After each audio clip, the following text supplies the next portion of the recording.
سورہ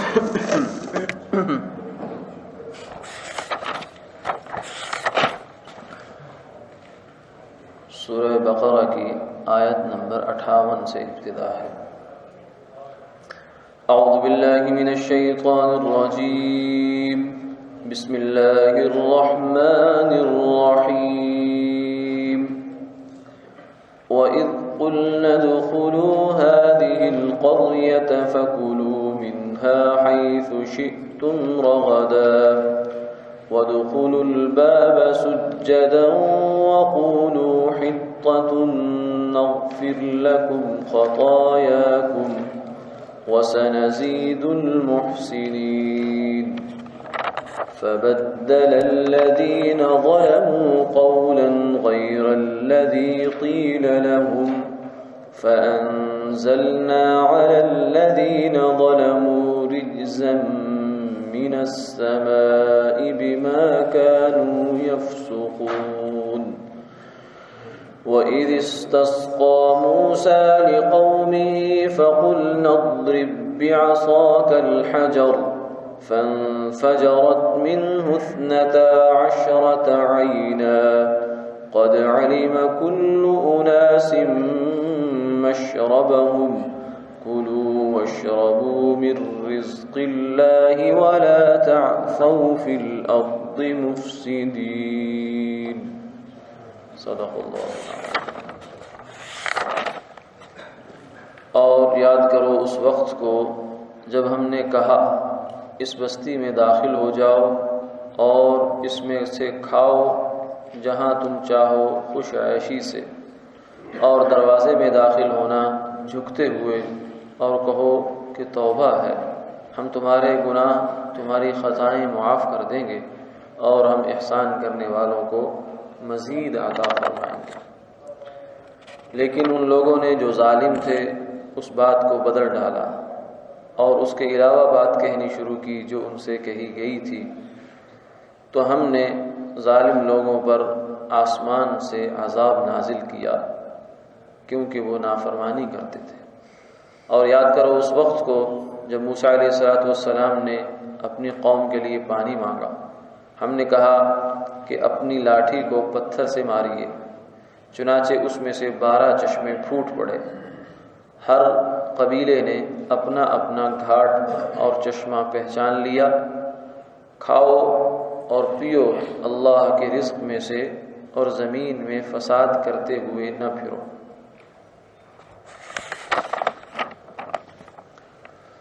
موسیٰ علیہ السلام کی قوم کے بارے میں بتایا تھا کہ مصر سے نکل کر یہ ایک میدان میں جا کر جو ہے وہ محصور ہو گئے، وہاں جا کر ان کے لیے راستے بند ہو گئے۔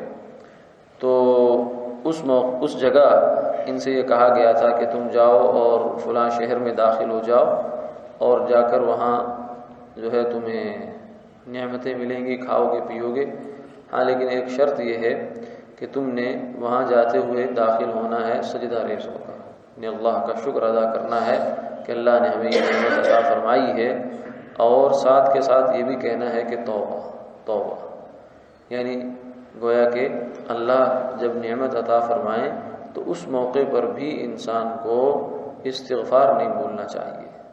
اس لیے جو مسنون جو ہے وہ اعمال ہیں ان میں یہ بھی شامل ہے کہ جب نماز کا سلام پھرتا ہے تو استغفر اللہ کہا جاتا ہے، حالانکہ استغفر اللہ تو گناہ پر کیا جاتا ہے، غلط کام پر کیا جاتا ہے، تو نماز پڑھی ہے۔ تو فرمایا کہ اول تو اصل تو یہ ہے کہ اللہ کی عبادت کا حق ادا کرنا کسی کے بس کا کام نہیں۔ جب سید العابدین اور امام الانبیاء والمرسلین جناب نبی پاک صلی اللہ علیہ وسلم جب یہ فرماتے ہیں ما عرفناک حق معرفتک ما عبدناک حق عبادتک، اے اللہ ہم نے آپ کو جیسا آپ کو جاننے کا حق ہے نہیں جانا، نہیں پہچانا، اور جیسا آپ کی عبادت کرنے کا حق ہے ہم سے عبادت نہیں ہو سکی۔ تو جب آپ صلی اللہ علیہ وسلم کا یہ حال ہو اور آپ کا یہ جذبات ہوں تو ایک عام انسان کیسے کر سکتا ہے؟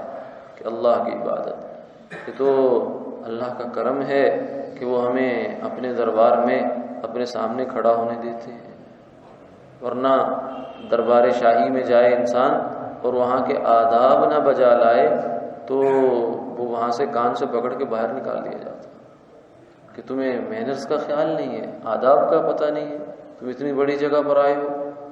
لیکن ہم اللہ کے حضور جاتے ہیں، یہ ان کا کرم ہے کہ وہ ہمیں کھڑا ہونے دیتے ہیں۔ تو پھر بھی فرمایا کہ جب تم اس سے فارغ ہو جاؤ تو پھر استغفار کرو کہ جیسا کام کرنے کا حق ہے ہم نے نہیں ادا کیا۔ اس لیے فرمایا کسی بھی نیک عمل کے بعد استغفار کی جاتی ہے تاکہ اس نیک عمل کا جو اثر ہے عجب کی شکل میں نہ آ جائے، خود پسندی کی شکل میں نہ آ جائے کہ میں نے بڑا کام کر لیا، میں نے بڑا تیر مار لیا۔ کیونکہ جب بھی نیک عمل کے بعد یہ جذبہ انسان میں آ گیا، اس نیک عمل کی روح نکل گئی، اس کے اندر جو نیکی تھی، جو اس کے اندر خوبی تھی، جو ثواب کا باعث بن سکتی تھی، وہ سب وہ نکل گئی، جان نکل گئی اس عمل کی، عجب آ گیا۔ ہاں جب انسان اپنی طرف کوتاہی کی نسبت کرتا ہے تو پھر اللہ اس کے ناقص کو بھی کامل کر دیتے ہیں اور اس کو قبول کر لیا کرتے ہیں۔ تو ان سے بھی یہ کہا گیا بنی اسرائیل سے بھی کہ تم جب شہر میں داخل ہو، ایک تو سجدہ ریز ہو کر عاجزی سے، اور زبان سے تمہاری جو کلمہ نکل رہا وہ توبہ توبہ توبہ توبہ، یعنی استغفار کا کلمہ نکل رہا، تو اس کے نتیجے میں ہم تمہاری جو خطائیں ہیں وہ بخش ڈالیں گے، اور جو گناہ گار ہیں ان کی خطائیں بخشی جائیں گی، اور جو پہلے سے نیکوکار ہیں یہ استغفار اور یہ توبہ ان کی نیکیوں میں اضافہ کر دیں گے۔ استغفار جو ہے یہ جب اگر گناہ انسان کے کھاتے میں ہو، نام اعمال میں ہو تو گناہ معاف کرواتی ہے، اگر نہ بھی ہو تو اللہ کو معافی مانگنا بہت پسند ہے، یہ بذات خود ایک نیکی ہے، معافی مانگنا بذات خود ایک نیکی ہے، اس کے لیے گناہ کا ہونا کوئی ضروری نہیں ہے۔ انی لاستغفر اللہ فی کل یوم 70 مرہ، آقا علیہ الصلوۃ والسلام نے فرمایا کہ میں اللہ سے ہر روز 70 دفعہ بخشش طلب کرتا ہوں، 70 دفعہ مغفرت مانگتا ہوں، تو یہ بذات خود اللہ کو مطلوب ہوتی ہے۔ اس کے لیے یہ ضروری نہیں ہے کہ لوگوں کے ذہن میں اشکال آ جایا کرتا ہے کہ حضور تو گناہوں سے معصوم، انبیاء علیہ الصلوۃ والسلام تو سارے کے سارے گناہوں سے معصوم، تو استغفار کا کیا مطلب؟ تو وہ خیال، یہ اشکال اس لیے پیدا ہوتا ہے کہ ہم سمجھتے ہیں کہ شاید استغفار کا اور گناہ کا کوئی آپس میں لازم و ملزوم کا تعلق ہے، یعنی جہاں بھی استغفار ہو یہ گویا وہاں گناہ ہے، یہ ایسا کوئی بات نہیں ہے۔ ہاں گناہ پر بھی استغفار ضرور ہوتی ہے، ہونی چاہیے، لیکن گناہ کے بغیر بھی استغفار جو ہے نیک عمل ہے، اللہ کو بہت محبوب ہے کہ آدمی جب اپنے آپ کو یہ سمجھتا ہے کہ میں گناہ گار ہوں، میں کچھ نہیں ہوں، تو اللہ تعالیٰ کو بہت اس پر پیار آتا ہے۔ وَسَنَزِيدُ الْمُحْسِنِينَ، فرمایا کہ جو نیکوکار ہیں وہ بھی اگر یہ کام کریں گے ہم ان کی نیکیوں میں اضافہ کر دیں گے۔ استغفار بذات خود جو ہے وہ نیکیوں میں اضافے کا باعث بھی بن جایا کرتی ہے۔ لیکن بنی اسرائیل کی سرشت کچھ اس قسم کی تھی کہ ان لوگوں نے بجائے اس کے کہ وہ جو حطہ کا کلمہ تھا، حطہ کا مطلب تھا توبہ توبہ، اس کی بجائے انہوں نے حجت بازی کی اور بجائے حطۃ کہنے کے حبۃ فی شعیرۃ، یعنی دانہ ہے جو کے اندر، دانہ ہے جو کے اندر، یعنی ایک بے تکا سا محمل سا واہیات قسم کا جو ہے وہ لفظ یہ کہنا شروع کر دیا۔ تو اس کے نتیجے میں پھر اللہ تعالیٰ کا جو غضب ہے وہ جوش میں آیا، فرمایا کہ ہم نے آسمان سے ان پر جو ہے پھر وہ طاعون کو نازل کر دیا، طاعون کی وبا ان کے اندر آئی ان کے گناہ کی وجہ سے۔ اور پھر اس کے بعد اگلا انعام جو گنوایا گیا وہ یہ ہے کہ موسیٰ علیہ الصلوۃ والسلام جب اسی وادی طی کے اندر قوم کے ساتھ موجود تھے تو انہوں نے کہا کہ اب ہمیں کھانا بھی چاہیے، پانی بھی چاہیے، تو کھانے کا نظم تو اللہ تعالیٰ نے کر دیا من اور سلوہ کے ذریعے سے۔ پانی کہاں سے آئے گا؟ وہ تو صحرا تھا، تو وہاں نہ کوئی نہر رہتی، نہ کوئی چشمہ تھا، نہ کوئی دریا تھا، تو وہاں پھر اللہ تعالیٰ نے موسیٰ علیہ الصلوۃ والسلام کو حکم دیا اضرب بعصاک الحجر، اپنے پاس جو آپ کی لاٹھی ہے اس لاٹھی کو پتھر پر ماریے۔ جب آپ نے لاٹھی کو پتھر پر مارا تو اس پتھر کے اندر سے 12 چشمے نکلے، 12 چشمے ابل پڑے پانی کے۔ اور چونکہ بنی اسرائیل کے قبیلے 12 تھے، کیونکہ یعقوب علیہ الصلوۃ والسلام کے بیٹے 12 تھے، یہ بنی اسرائیل کے جو 12 قبیلے ہیں یہ اس وجہ سے تھے کہ یعقوب علیہ السلام کے 12 بیٹے تھے، ہر قبیلہ ایک بیٹے کی اولاد تھا اور ان سب کا نسب الگ الگ تھا.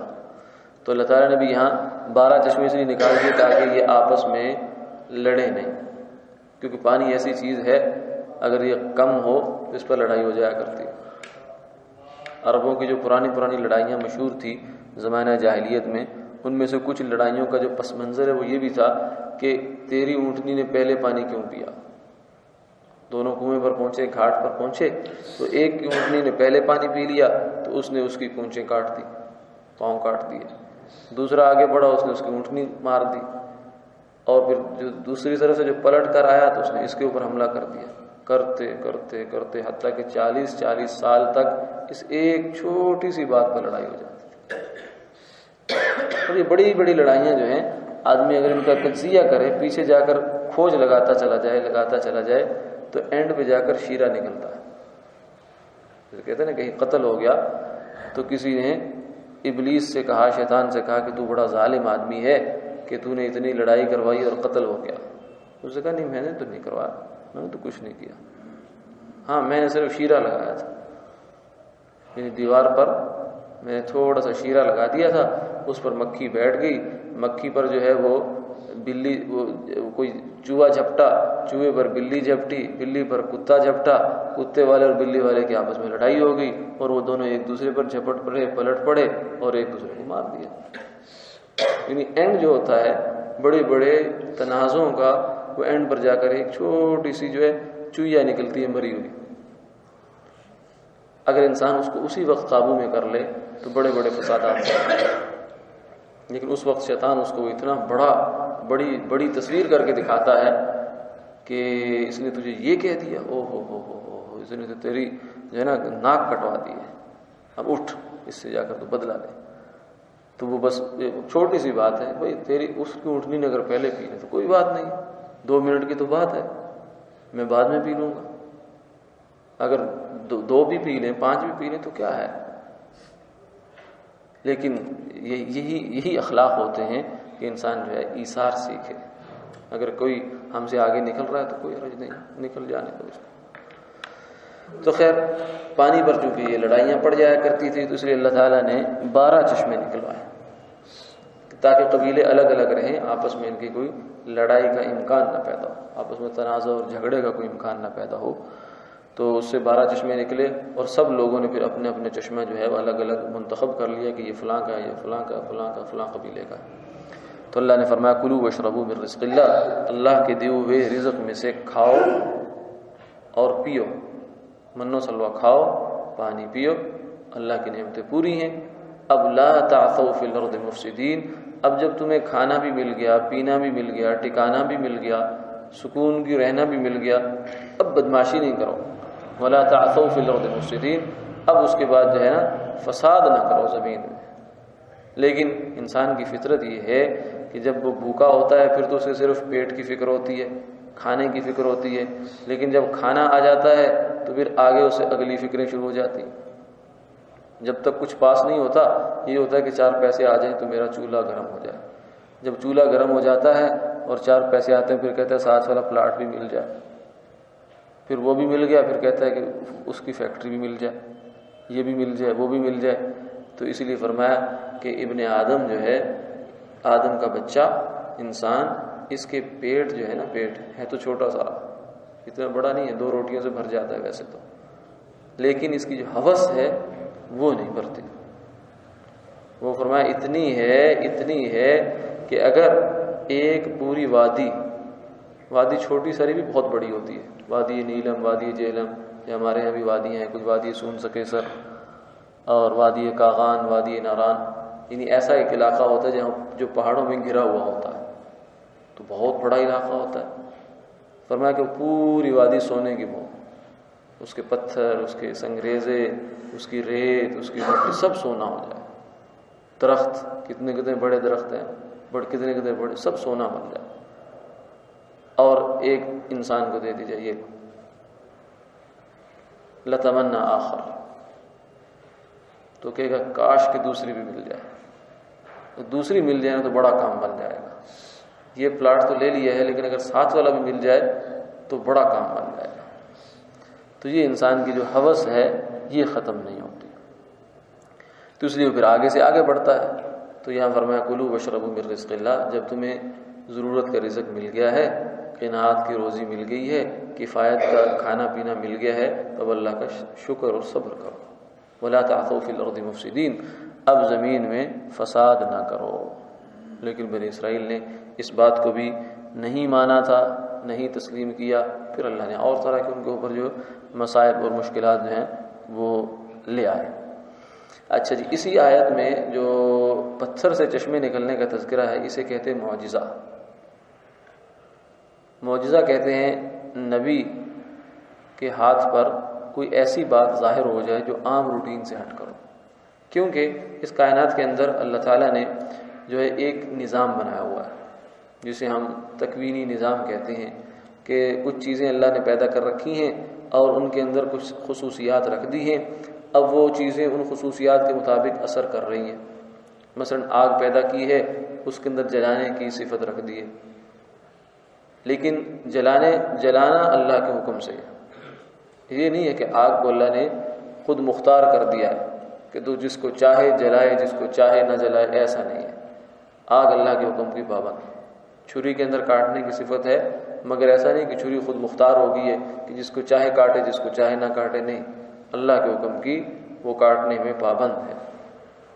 تو ایک تو یہ اللہ تعالیٰ کا یہ نظام ہے کہ جو اس نے اسباب پیدا کیے ہیں اور ان کے آگے نتائج پیدا کر دیے، ان اسباب اور نتائج کو آپس میں جوڑ دیا ہے. اور عام طور سے ایسا ہی ہوتا ہے، روٹین ایسے ہی ہے کہ وہ جب سبب پایا جاتا ہے تو نتیجہ بھی پایا جاتا ہے. آپ خشک لکڑی کو آگ کے اندر رکھ دیں تو جل جائے گی، کپڑے کو رکھ دیں گے تو جل جائے گا، اور اگر آپ آگ کے اوپر پانی ڈالیں گے تو بجھ جائے گی. پانی کے اندر ایک اور تاثیر رکھی ہے، کھانے کے اندر بھوک مٹانا رکھا ہے، پانی کے اندر پیاس بجھانا رکھا ہے. تو یہ سب تاثیرات اللہ تعالیٰ نے مختلف چیزوں کے اندر رکھی ہیں. یہ ایک اللہ تعالیٰ کا ایک نظام ہے. اور ایک اللہ تعالیٰ کا نظام یہ بھی ہے کہ بعض اوقات بعض اسباب کی وجہ سے، بعض وجوہات کی بنا پر اللہ اس نظام کو روک دیتے ہیں، کیونکہ وہ ہر وقت ہر چیز اس کے کنٹرول میں. یہ نہیں ہے کہ اللہ تعالیٰ کو، نعوذ باللہ بعض لوگوں کا خیال یہ ہوتا ہے کہ اللہ تعالیٰ تو ایسے ہیں کائنات میں جیسے ایک آپریٹر بٹن دبا کے مشین کا آرام سے بیٹھے، اب مشین خود بخود چل رہی ہے.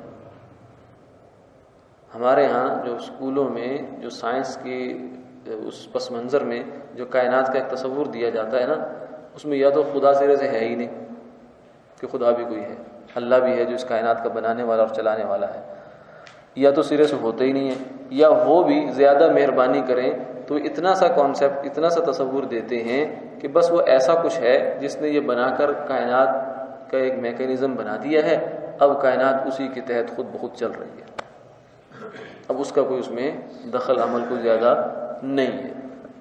تو یہ دونوں باتیں غلط ہیں. صحیح بات یہ ہے کہ اللہ اس کائنات کے ذرے ذرے کے خالق ہیں، مالک ہیں، مدبر ہیں، متصرف ہیں، عالم ہیں. یعنی کائنات کا ایک ذرہ بھی اگر ادھر سے ادھر ہوتا ہے تو اللہ براہ راست اس کے خالق اور مالک ہے، اور اس کو متصرف اور مدبر ہے اس کے اندر. تو اللہ تعالیٰ نے یہ جو اسباب کا دونوں سلسلے رکھے ہوئے ہیں، تو بعض اوقات بعض وجوہات کی بنا پر اللہ تعالیٰ اس سلسلے کو بیچ میں کٹ آف بھی کر دیتے ہیں. یعنی آگ آئی لیکن چیز نہیں جلی. ابراہیم علیہ السلام ہمارے سامنے.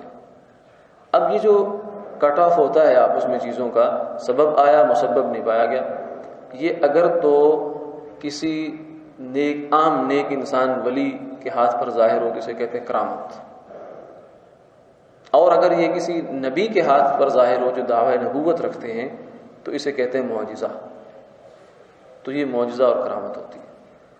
تو اس کو یوں ڈیفائن کیا جاتا ہے کہ معجزہ یا کرامت یہ ایسا کام ہوتا ہے جو عام روٹین سے ہٹ کر ہوتا ہے. کیونکہ عام روٹین میں ایسا نہیں ہے کہ آپ پتھر پہ لاٹھی مارے اور 12 چشمے نکلے. عام روٹین میں تو آپ کو پانی حاصل کرنے کے لیے زمین کھودنی پڑتی ہے، نیچے سے جا کر آپ کو پھر کھینچ کر لانا پڑتا ہے. یہ روٹین نہیں ہے. عام روٹین میں یہ نہیں ہے کہ بچہ جو ہے ایڑی رگڑے گا تو اس سے اندر سے زمزم کا ابلتا ہوا چشمہ نکل آئے گا. عام اصول نہیں ہے یہ. لیکن یہ نکالنا بھی اللہ ہی کا کام ہے، اور وہ اس کو اپنے نیک بندوں کے اعزاز اور اکرام کا ذریعہ بنا دیا کرتے ہیں. کرامت عزت یعنی عزت داری کا ذریعہ بنا دیا کرتے ہیں.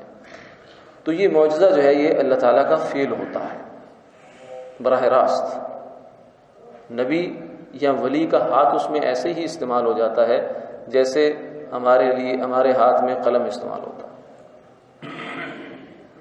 اللہ تعالیٰ براہ راست اس فعل کے خالق ہے. نبی اس کے خالق نہیں ہے، ولی اس کا خالق یا متصرف نہیں، کیونکہ بعض دفعہ نبی کے ولی کے علم میں بھی نہیں ہوتا اور معجزہ ہو جاتا کہ یہ ہوگا. اب یونس علیہ السلام نے چھلانگ ماری، پانی کے اندر گئے، ان کو تو معلوم نہیں تھا کہ آگے مچھلی نے منہ کھولا ہوا، اور پھر مچھلی کے منہ میں جانے کے بعد میں بچ جاؤں گا. یہ تو ان کا معجزہ تو ہو گیا، لیکن ان کو تو نہ انہوں نے اس کا کوئی ارادہ کیا، نہ ان کا کوئی قصد تھا، نہ ان کو علم تھا، لیکن اللہ کر رہے تھے براہ راست. تو اس لیے معجزہ اور کرامت جو ہوتی ہے یہ براہ راست اللہ تعالیٰ کا فعل ہوتا ہے.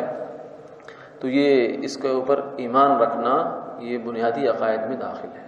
نبوت کے اور جو ولایت کے لیے جو یہ معجزہ اور کرامت جو ہے یہ لازم ہوتی ہے. تو یہاں بھی اسی معجزے کا تذکرہ ہے. بعض لوگوں کو اس میں تھوڑا سا استبعاد سا ہو جاتا ہے کہ یہ کیسے ہو سکتا ہے کہ پتھر سے چشمے نکل آئے.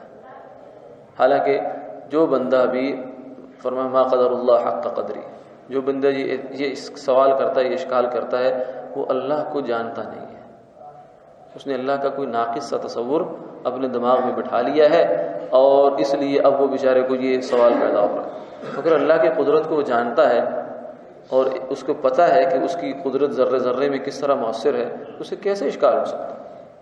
اللہ چاہیں تو چشمے جو ہے وہ پتھر سے نکالیں، چاہیں تو درخت کے اندر سے نکالیں، اور چاہیں تو آقا علیہ الصلوۃ والسلام کی انگلیوں میں سے نکال دیں. صحابہ کرام موجود اور وضو نماز کا وقت ہو گیا، سفر کا موقع ہے، اور جناب پانی نہیں ہے. آپ نے پوچھا پانی، کوئی نہیں. کسی کے پاس فرمایا تھوڑا سا ہے تو وہی لے آؤ. تھوڑا تھوڑا پانی اکٹھا کیا گیا. آپ صلی اللہ علیہ وسلم نے برتن میں پانی اکٹھا کیا اور اس میں یوں ہاتھ رکھ دیا. صحابہ کہتے ہیں کہ آپ کی انگلیوں میں سے یوں پانی ابل رہا تھا، اور پورے 1500 بندے نے اس سے وضو کیا. تو یہ تو اللہ کی قدرت ہے. وہ جس کو چاہے جب چاہے جیسے کہے جتنا چاہے کر سکتا ہے. یہ جس کو اشکال ہوتا ہے اس کا مطلب ہے کہ وہ بیچارہ جانتا نہیں ہے، نا واقف ہے، اسے معلوم نہیں ہے. اسی سے علماء نے یہ بھی نقطہ نکالا کہ یہ جو معجزے تو دو ہیں، ایک حضور کا معجزہ ہے اور ایک موسیٰ علیہ السلام کا معجزہ ہے. موسیٰ علیہ السلام کا معجزہ پانی نکلا ہے پتھر سے، اور پتھر سے پانی نکل ہی آتا ہے. وہ زیادہ مناسبت رکھتا ہے پانی کے ساتھ پتھر، کیونکہ پتھر سے عموماً چشمے نکلتے ہیں. لما يتفجر منه الانہار، قرآن پاک بھی کہتا ہے کہ پتھر سے چشمے ابل پڑتے ہیں اللہ کے خوف سے. اور لیکن انگلیوں میں سے پانی نکلنا یہ تو عجب ہے، وہ عجیب ہے، یہ عجب ہے. یعنی وہ عجیب صرف عجیب ہے، یہ عجیب تر ہے. تو اس لیے حضور کا معجزہ جو ہے وہ اس شان میں بھی بڑا ہوا ہے. وآخر دعوانا الحمدللہ.